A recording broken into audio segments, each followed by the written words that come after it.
1장 16절 말씀인데요.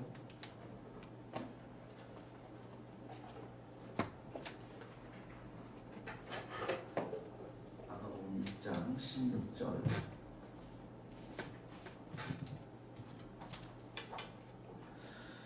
갈릴리 해변으로 지나가시다가 시몬과 그 형제 안드레가 바다에 금을 던지는 것을 보시니 그들은 어부라. 예수께서 이르시되 나를 따라오라. 내가 너희로 사람을 낚는 어부가 되게 하리라 하시니 곧 그물을 버려두고 따르니라. 조금 더 가시다가 세베대의 아들 야고보와 그 형제 요한을 보시니 그들도 배에 있어 그물을 깁는데 곧 부르시니 그 아버지 세베대를 품꾼들과 함께 배에 버려두고 예수를 따라가니라. 그들이 가버나움에 들어가서 예수께서 곧 안식일에 회당에 들어가 가르치시니 무사람이 그의 교훈에 놀라니 이는 그가 가르치시는 것이 권위 있는 자와 같고 서기관들과 같이 아니함일러라. 마침 그들의 회당에 조롱 귀신이 들린 사람이 소리 질러 나사렛 예수여 우리가 당신과 무슨 상관이 있나이까? 우리를 멸하러 왔나이까? 나는 당신이 누구인 줄 아노니 하나님의 거룩한 자니이다. 예수께서 꾸짖어 가르치시되 잠잠하고 그 사람에게서 나오라 하시니 더러운 귀신이 그 사람에게 경련을 일으키고 큰 소리를 지르며 나오는지라. 다 놀라 서로 물어 이르되 이는 어찌 미냐? 권세의 권위 있는 세교원이로다. 더러운 귀신들에게 명한즉 순종하는도다 하더라. 예수의 소문이 곧 온 갈릴리 지방에 퍼지더라. 회당에서 나와 곧 야고보와 요한과 함께 시몬과 안드레의 집에 들어가시. 시몬의 장모가 열병으로 누워 있는지라. 사람들이 곧 그 여자에게 대하여 예수께 여짜오되 나아가서 그 손을 잡아 일으키시니 열병이 떠나고 여자가 그들에게 수종되니라. 저물어 해질 때 모든 병자와 귀신 들린 자를 예수께 데려오니 온 동네가 그 문 앞에 모였더라. 예수께서 각종 병이든 많은 사람을 고치시며 많은 귀신을 내쫓으시니 귀신이 자기를 알므로 그 말하는 것을 허락하시 아니하니라.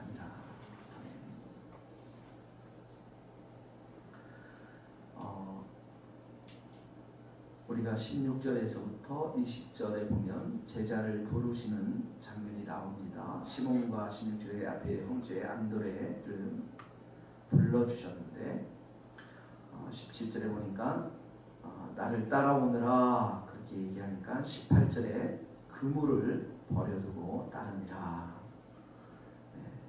19절에도 야고보와 요한을 부르시고 20절에 부르시니 예수를 따라가니라.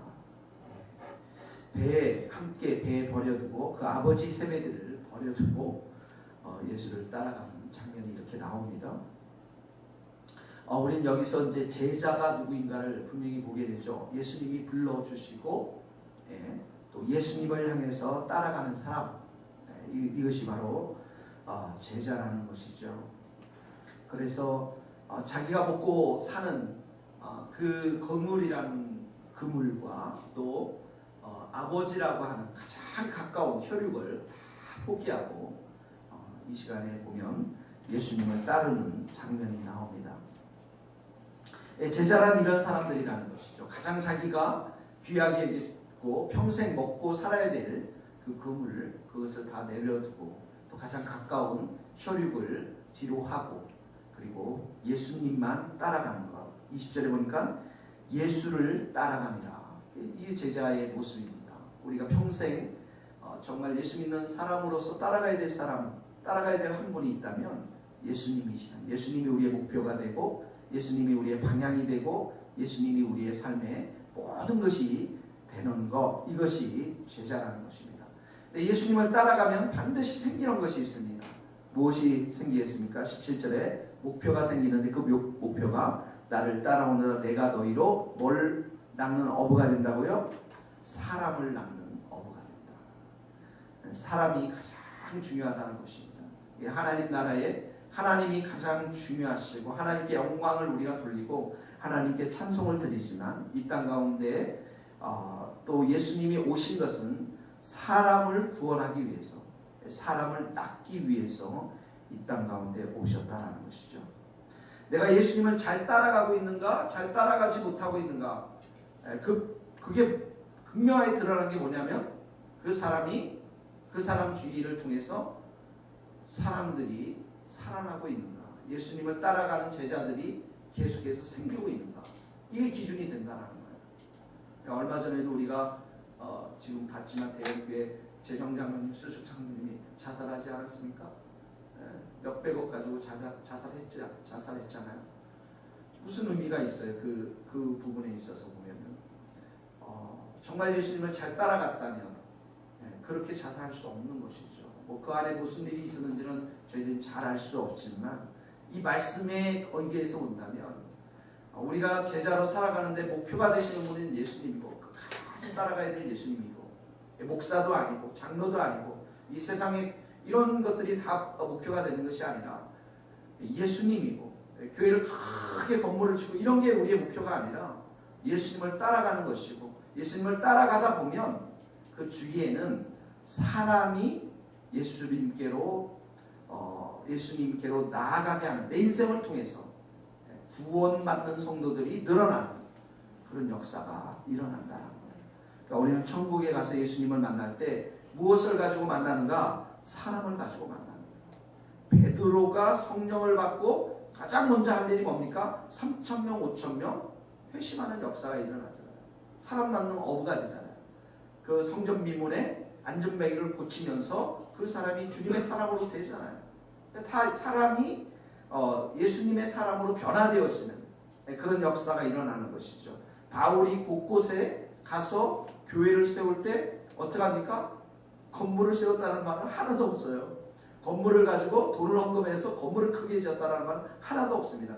그러나 그곳에 감옥이든 아니면 시장터든 어디든 가든지 가서 사람을 모았잖아요.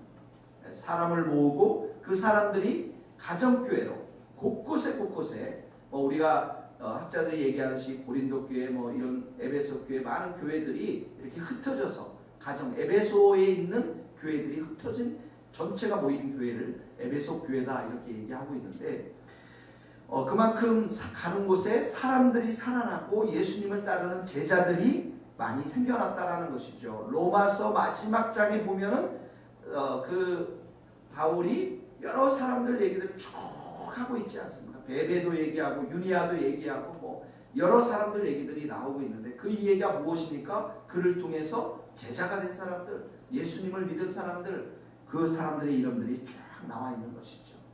그러므로 이 말씀을 통해서 우리가 보는 것이 무엇입니까? 참된 제자는 자기의 그물, 자기의 아버지, 가장 사랑하는 것, 또 이 세상에 먹고 마시고 잠자고 하는 모든 수단들을 주님 앞에 다 내려놓고 예수님만을 따라가는 것. 그리고 그 예수님을 따라갈 때 주위의 많은 사람들에게 복음을 전하는 인생. 이것이 바로 제자의 참된 모습인 것을 보게 되어집니다. 자, 예수님께서 이렇게 제자를 삼기 위해서 오셨는데 그 제자가 누굽니까? 똑같은 작은 예수가 되는 거예요. 예수님을 우리가 바라보면서 우리가 예수님을 따라감으로 인해 생겨나는 게 뭐냐면 우리도 작은 예수가 되어지는 것이죠.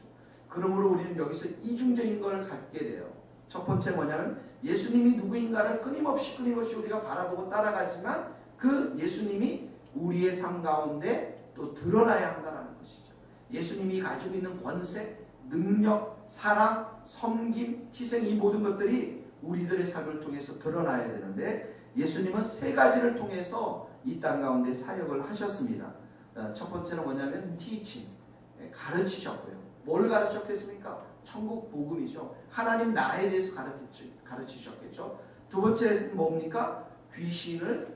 귀신을 멸하고 쫓아내는 그런 사역들을 하셨죠. 세 번째는 무엇입니까? 육체를 힐링하는, 고쳐주는 그런 사역을 했던 것을 보게 되어집니다. 자, 21절, 22절 말씀 같이 읽겠습니다. 시작. 그들이 가버나움에 들어가니라. 예수께서 곧 안식일의 회당에 들어가 가르치심에 무사람이 그의 교훈에 놀라니 이는 그가 가르치는 것이 권위 있는 자와 같고 서기관들과 같지 아니하니라. 가르치셨어요. 근데 그 가르침에 22절에 뭐가 있었다고요? 권위가 있었다라는 거예요. 누가 준 권위입니까? 하나님이 주신 권위죠. 성령님이 주신 권위죠. 인간의 말과 다른 것이죠. 똑같은 일들이 제자들에게 있었단 말이죠. 스데반에게 뭐가 있었습니까? 지혜와 성령으로 말함에 그를 당할 자가 없었다라고 합니다. 하나님이 주신 능력, 성령의 능력으로 복음을 전하는 것이죠. 바울도 데살로니가전서에 보면 우리가 너희에게 말로만 이렇게 이런 것이 아니라 능력과 성령과 큰 확신으로 된 것입니다. 복음을 전할 때 성령의 능력이 있었다라는 것이에요. 그러니까 예수님의 말씀에도 권위, 능력이 있었고 우리도 복음을 전할 때는 성령의 능력이 있어야 됩니다. 오직 성령이 너희에게 임하시면 너희가 그래서 권능을 받고 예루살렘과 땅, 온 유대와 땅, 사마리아와 땅 끝까지 이르러 내 증인이 되리라. 증인의 말 속에는 성령의 능력이 있어야 됩니다. 권위가 있어야 됩니다. 자, 그러면서 권위와 능력이 있을 뿐만 아니라 그 권위와 능력이 있어서 이 땅 가운데 이제 하나님의 나라가 도래했다라는 사실들을 보여주는데 가장 크게 보여주는 게 뭐냐면 귀신을 쫓아내는 것입니다. 왜냐하면 이 세상은 마귀가 이 세상을 쫓김을 당하면서 이 세상을 장악하고 있기 때문에 그렇습니다. 그래서 이 세상 가운데 오셔서 하나님의 나라를 건설하는데 이 세상을 장악하고 있는 사단과 더러운 귀신들을 이제 멸하는 것이죠. 그런데 그 더러운 귀신들과 사단이 누구에게 역사하고 있습니까? 사람들 가운데 있는 거예요. 그러니까 하나님의 나라는 여기저기 있는 것이 아니라 어디에 있다고 하면 너희 마음속에 있다라는 것이 우리 마음 가운데 우리를 지배하고 있었던 사단의 권세 능력들을 쫓아냄으로 인해서 사람들이 참된 그 자유를 경험하고 그리고 어둠 가운데 있는 사람들이 빛의 세계로 돌아오는 그런 역사가 일어나는데 그래서 하나님의 나라가 사람의 마음 가운데 임하면서 그들이 예수님의 제자가 되고 빛의 나라의 백성이 되면서 그들 가운데 있는 더러운 귀신들이 쫓겨나는 역사를 보게 되어지는 것이죠. 23절 보세요. 23절, 24절 같이 읽읍시다. 마침 그들이 회당에 더러운 귀신 들린 사람이 있어 소리질러 이르되 나사렛 예수여 우리가 당신과 무슨 상관이 있나이까? 우리를 멸하러 왔나이까? 보십시오. 멸하러 왔나이까? 이렇게 얘기하니까 25절에 예수께서 꾸짖어 이르시되 잠잠하고 그 사람에게서 나오라. 더러운 귀신이 그 사람의 경련을 읽고 큰 소리를 치르며 나오니 그러니까 예수님의 그 말씀 앞에 지금 어떡합니까? 귀신들이 죄악당하는 것들이 보여지죠. 권능 있는 말씀들이 27절 다 같이 읽어봅시다. 다 놀라 서로 물어 이르되 이는 어찌미뇨 권위 있는 새 교훈이로다. 더러운 귀신들이 명한즉 순종하는도다. 거기 보십시오. 권위 있는 새 교훈이로다. 그러니까 하나님의 나라는 말에 있지 않고 뭐라고 그랬어요? 능력에 있다라고 그랬잖아요. 그러니까 예수님이 가지고 있는 권세와 능력 또 하나님 나라가 가지고 있는 그 권세와 능력을 가지고 사단의 세계를 지금 무너뜨리면서 한 사람이 온전하게 되어지는 모습을 우리는 보게 되어집니다. 예수님께서 귀신을 쫓아낼 때 이렇게 말씀했어요. 내가 그 서기관들과 바리새인들이 귀신을 쫓아내는 것을 보면서 저것은 분명히 귀신의 왕 바알세볼의 힘을 입지 않고서는 저렇게 할 수가 없다라고 했더니 예수님께서 뭐라고 말씀하셨는데 내가 하나님의 성령을 힘입어서 귀신을 쫓아내는 것이라면 하나님 나라가 이미 너희 가운데 임했다 이렇게 얘기합니다. 그러면서 사람이 먼저 강한 자를 결박하지 않고서는 그 안에 있는 세간들을 어떻게 다 도둑질할 수 있느냐. 그 귀신들보다 권세 있고 힘이 있고 능력 있는 성령이 함께하지 않는다면 어떻게 이런 일들이 있을 수 있겠느냐 이런 얘기입니다. 그러니까 예수님께 이런 권세가 있고 능력이 있다는 사실들은 어떻게 합니까? 우리 안에 위안을 주죠. 우리 안에 소망을 주죠. 근데 그 권세와 능력이 어떻게 합니까? 우리들에게도 고스란히 있다는 거예요. 왜 그렇습니까? 예수님께서 십자가로 이미 이 마귀들을 무력화시키고 승리하셨기 때문에 그렇습니다.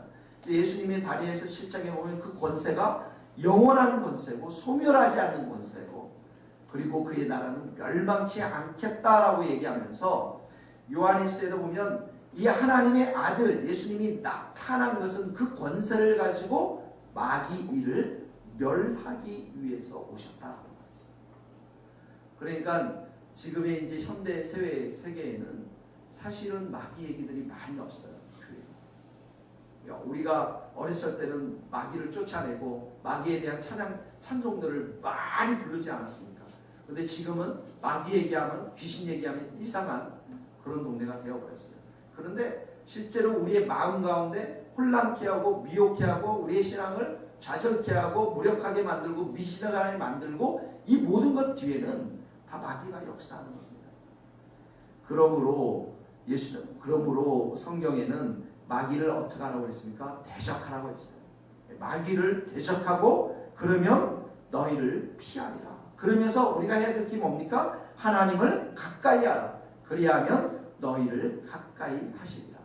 우리의 가까이 있는 더러운 마귀들 예수의 이름으로 다 떠나가고 또 이 교회 안에 계속해서 힘들게 하고 오래하는 더러운 마귀의 권세, 귀신의 권세 예수의 이름으로 다 떠나가고 우리 안에 주님이 가까이 계시고 하나님이 가까이 계시는 우리의 교회 성도들이 될 수 있기를 주님의 이름으로 축복합니다. 하나님이 성령을 기름 붓듯 하셨으니 예수님이 두루 나가서 선한 일을 하시고 그리고 뭘 하셨습니까? 마귀에게 눌린 사람들을 다 고치셨다라고 성경은 기록하고 있습니다. 우리의 싸움은 혈과 육의 싸움이 아니라 마귀와의 싸움인 줄 믿습니다. 자, 그리고 나서 세 번째로 보면 힐링이 일어납니다. 시몬의 장모가 열병으로 나서 열병이 이제 나서 누워있는데 31절 32절 같이 읽겠습니다. 나아가서 그 손을 잡아 일으키시니 열병이 떠나고 여자가 그들에게 수종되니라. 점으로 해줄 때 모든 병자와 귀신 들린 자를 예수께 데려오니 34절 예수께서 각종 병이 든 많은 사람을 고치시며 많은 귀신을 내어 주시되 귀신이 자기를 알므로 그 말하는 것을 허락하지 아니하시니라. 여기 보세요. 모든 병자 또 귀신 들린 자 34절에 보면 각종 병이든 많은 사람 또 많은 귀신을 내어 쫓았다라고 나와요. 복음서에 보면은 귀신을 쫓아내고 병을 고치는 역사가 두 가지 형태로 나오는데 하나는 뭐냐면 예수님이 불쌍해서 긍휼히 여겨서 소경 지나가는 소경을 보면서 불쌍히 여겨서 진흙을 이겨서 그 눈에 발라주었고요. 그러니까 그들의 믿음을 보고 고친 것이 아니라 예수님이 그 긍휼한 마음이 차고 넘쳐서 고쳐주는 장면이 나옵니다. 거기에는 믿음에 대한 얘기가 나오지 않아요. 그런데 또 예수님께 나와서 내 딸이 내 종이 병이 걸렸습니다 라고 얘기하면서 고쳐주십시오 라고 했을 때 예수님이 내 믿음대로 될지어다 내 소원대로 되리라 내 믿음이 크도다 내 소원대로 되리라 해서 즉시 병이 고쳐지는 것을 보게 되었습니다. 그러니까 하나님의 나라가 우리 가운데 임하면 예수님의 통치가 우리 가운데 임하면 우리 안에 어떻게 하냐? 우리 몸에 변화가 일어난다. 병도 고쳐지고 우리의 인격도 고쳐지고 우리의 마음도 고쳐지고 또 내 자신의 이기심과 나밖에 몰랐던 그런 생각들, 목표들 이 모든 것들이 완전하게 하나님의 원래의 형상의 회복대로 변화된다는 거예요. 사람들이 육체의 병뿐만 아니라 그 마음의 병들었던 것들, 인격적으로 모난 것들, 마음적으로 너무나도 미움이 컸던 것들, 이기적인 것들, 이 많은 것들이 예수님이 만지심으로 인해서 예수님의 통치가 이루어짐으로 인해서 우리들 안에 고침을 받고 하나님의 원래의 형상대로 우리가 회복되는 역사가 일어나는 것이죠. 그러므로 우리에게 있어야 될 게 뭐냐면 심령이 가난한 마음이에요. 주님 내게 오셔서 나를 고쳐주십시오. 심령이 가난한 자는 복이 있나니 천국이 저희 것입니다. 하나님의 통치가 그 사람 가운데 임한다라는 거예요. 그러면 육신도 고침을 받고 우리의 인격도 우리의 삶도 완전히 변화되어서 정말 주님이 원래 우리에게 소망했던 그런 사람으로 거듭나고 우리의 인생이 후회하지 않고 결코 실패하지 않고 주님이 주시는 그 목표와 목적을 향해서 우리가 달려가게 될 줄로 믿습니다. 그래서 예수님을 오늘도 우리가 만나며 예수님의 권세가 나의 권세가 되고 또 예수님의 치유가 나의 치유가 되고 예수님의 목표가 또 우리의 목표가 될 수 있는 복된 하루가 될 수 있기를 주님의 이름으로 축복합니다. 같이 기도하시겠습니다.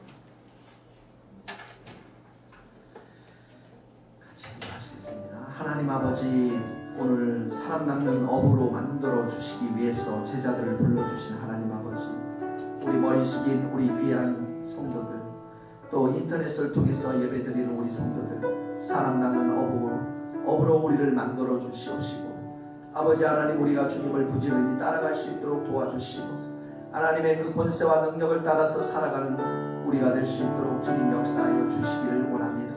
주께서 우리의 마음 가운데 선한 마음을 베풀어 주시옵시고, 주께서 우리의 신령 가운데 선한 은혜를 베풀어 주셔서 하나님의 거룩한 은혜와 능력이 우리의 마음 가운데 넘쳐날 수 있도록 주께서 역사하여 주시옵소서.